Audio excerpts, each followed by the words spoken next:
Hello, ನಮಸ್ಕಾರ ಎಲ್ರಿಗೂ. ಇವತ್ತು ನಾನು ಕಾಡಿನಲ್ಲಿ ಸಿಗುವಂಥ ಅಣಬೆಯಿಂದ ಸಿಂಪಲ್ಲಾಗಿ ಸುಕ್ಕ ಮಾಡೋಣ ಅಂತ ಅಂದ್ಕೊಂಡಿದ್ದೀನಿ. ಸೊ ಇದು ಕಾಡಿನಲ್ಲಿ ನಾರ್ಮಲ್ಲಾಗಿ ಸಿಗುವಂಥ ಹೆಚ್ಚಾಗಿ ಮಳೆಗಾಲದಲ್ಲಿ ಆಗುವಂಥ ಅಣಬೆ. ಹಾಗಾಗಿ ವಿಶೇಷ ಸುವಾಸನೆ ಹಾಗೆ ರುಚಿ ಕೂಡ ಇರುತ್ತೆ. ಹಾಗಾದರೆ ಹೇಗೆ ಮಾಡೋದು ಅಂತ ವಿಡಿಯೋನ ಕಂಪ್ಲೀಟಾಗಿ ನೋಡಿ. ಹಾಗೆ ಯಾರೆಲ್ಲ ನನ್ನ ಚಾನಲ್ನ ಇನ್ನೂವರೆಗೂ ಸಬ್ಸ್ಕ್ರೈಬ್ ಮಾಡಿಲ್ವೋ ದಯವಿಟ್ಟು ಮಾಡಿ ಅಂತ ಹೇಳ್ತಾ ಇವತ್ತಿನ ವಿಡಿಯೋನ ಶುರು ಮಾಡ್ತೀನಿ. ನೋಡ್ತಿದ್ದೀರಲ್ವಾ, ಇದೇ ಅಣಬೆ. ಇದನ್ನು ಚೆನ್ನಾಗಿ ಕ್ಲೀನ್ ಮಾಡ್ಕೊಳ್ಬೇಕಾಗತ್ತೆ. ಕಾಡಿನಲ್ಲಿ ಆಗೋದ್ರಿಂದ ಸ್ವಲ್ಪ ಕಸ ಎಲ್ಲ ಸ್ವಲ್ಪ ಜಾಸ್ತಿನೇ ಇರುತ್ತೆ. ಹಾಗಾಗಿ ಚೆನ್ನಾಗಿ ಕ್ಲೀನ್ ಮಾಡಿ ಇಟ್ಕೊಂಡಿದ್ದೀನಿ. ಸೊ ಹಾಗೇ ಕ್ಲೀನ್ ಮಾಡಿ ಇಟ್ಟು ಸ್ವಲ್ಪ ಉಪ್ಪು ಹಾಗೆ ನೀರನ್ನು ಹಾಕಿ ಸ್ವಲ್ಪ ಹೊತ್ತು ನೀರಲ್ಲಿ ಇಡಬೇಕಾಗತ್ತೆ. ಯಾಕಂದರೆ ಚಿಕ್ಕ ಕ್ರಿಮಿಗಳೇನಾದರೂ ಇದ್ದರೆ ಸತ್ತೋಗುತ್ತೆ. ಹಾಗಾಗಿ ನಾನು 1 ರಿಂದ 2 ಗಂಟೆ ನೆನೆಸಿಟ್ಟಿದ್ದೀನಿ. ನಂತರ 6-7 ಸಲ ಚೆನ್ನಾಗಿ ತೊಳೆದು ಇಟ್ಕೊಂಡಿದ್ದೀನಿ. ಸೊ ನಾನು ಕ್ವಿಕ್ ಆ್ಯಂಡ್ ಈಸಿಯಾಗಿ ಸುಕ್ಕ ಮಾಡ್ತಿರೋದ್ರಿಂದ ಈರುಳ್ಳಿ, ಟೊಮ್ಯಾಟೊ, ಕೊತ್ತಂಬರಿ ಸೊಪ್ಪು ಇವು 3 ಇದ್ದರೆ ಪಟ್ಟಂತ ಪ್ರಿಪೇರ್ ಮಾಡ್ಕೊಳ್ಬಹುದು. ಮೊದಲು ಬಾಣಲೆಗೆ ಎಣ್ಣೆಯನ್ನು ಹಾಕಿ ಕಾದ ನಂತರ ಕಟ್ ಮಾಡಿಟ್ಕೊಂಡಿರುವಂಥ ಈರುಳ್ಳಿನ ಹಾಕಿ ಸ್ವಲ್ಪ ಉಪ್ಪನ್ನು ಸೇರಿಸಿ ಅರಿಶಿನ ಪುಡಿಯನ್ನು ಸೇರಿಸ್ಕೊಳ್ಬೇಕಾಗತ್ತೆ.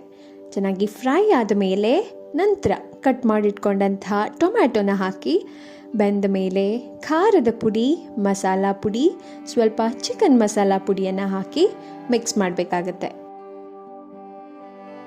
ನಂತರ ಚೆನ್ನಾಗಿ ತೊಳೆದು ಇಟ್ಕೊಂಡಂಥ ಅಣಬೆಯನ್ನು ಹಾಕಿ ಮಿಕ್ಸ್ ಮಾಡಿ ಕಟ್ ಮಾಡಿಕೊಂಡಂಥ ಕೊತ್ತಂಬರಿ ಸೊಪ್ಪನ್ನು ಹಾಗೆ ರುಚಿಗೆ ತಕ್ಕಷ್ಟು ಉಪ್ಪನ್ನು ಹಾಕಿ ಚೆನ್ನಾಗಿ ಬೇಯಿಸಬೇಕಾಗತ್ತೆ. ನೀರನ್ನು ಹಾಕೋ ಅವಶ್ಯಕತೆ ಇಲ್ಲ, ತಾನೇ ನೀರನ್ನು ಬಿಟ್ಕೊಳ್ಳುತ್ತೆ.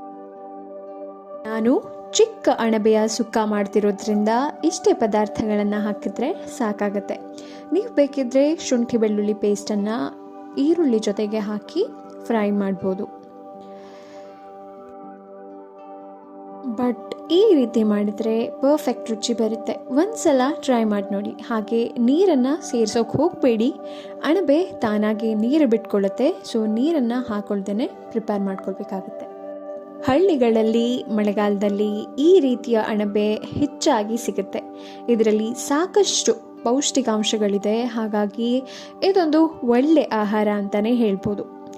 ಸುಕ್ಕ ಕೂಡ ರೆಡಿಯಾಗೋಯ್ತು. ಈ ಸುಕ್ಕ ರೊಟ್ಟಿಗೆ ಹಾಗೆ ಚಪಾತಿಗೆ ತುಂಬಾ ಅದ್ಭುತವಾಗಿರುತ್ತೆ. ಸೊ ನಾನಿವತ್ತು ರೊಟ್ಟಿ ಜೊತೆಗೆ, ಜೋಳದ ರೊಟ್ಟಿ ಜೊತೆಗೆ ಸರ್ವ್ ಮಾಡ್ತಾ ಇದ್ದೀನಿ. ಇವಾಗ ಪ್ಲೇಟ್ಗೆ ಹಾಕ್ಕೊಂಡು ಊಟ ಮಾಡೋಂಥ ಸಮಯ. ಇವತ್ತಿನ ರಾತ್ರಿ ಊಟಕ್ಕೆ ಕ್ಯಾಬೇಜ್ ಪಲ್ಯ, ಅಣಬೆ ಸುಕ್ಕ, ಜೋಳದ ರೊಟ್ಟಿ ಹಾಗೆ ಸಾಂಬಾರ್.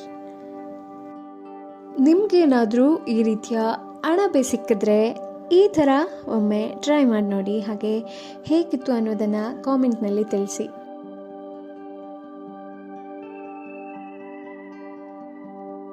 ನೋಡ್ತಿದ್ದೀರಲ್ವಾ ಎಷ್ಟು ಚೆನ್ನಾಗಿ ಅಣಬೆ ಸುಕ್ಕ ರೆಡಿ ಆಯಿತು ಅಂತ. ಪ್ರಿಪೇರ್ ಮಾಡೋದು ಕೂಡ ತುಂಬಾ ಸಿಂಪಲ್ ಹಾಗೆ ತುಂಬ ರುಚಿಯಾಗಿರುತ್ತೆ. ಸೊ ಎಸ್, ಇದಾಗಿತ್ತು ನನ್ನ ಇವತ್ತಿನ ವಿಡಿಯೋ. ಹೇಗಿತ್ತು ಈ ರೆಸಿಪಿ ಅಂತ ಕಾಮೆಂಟ್ ಮಾಡಿ.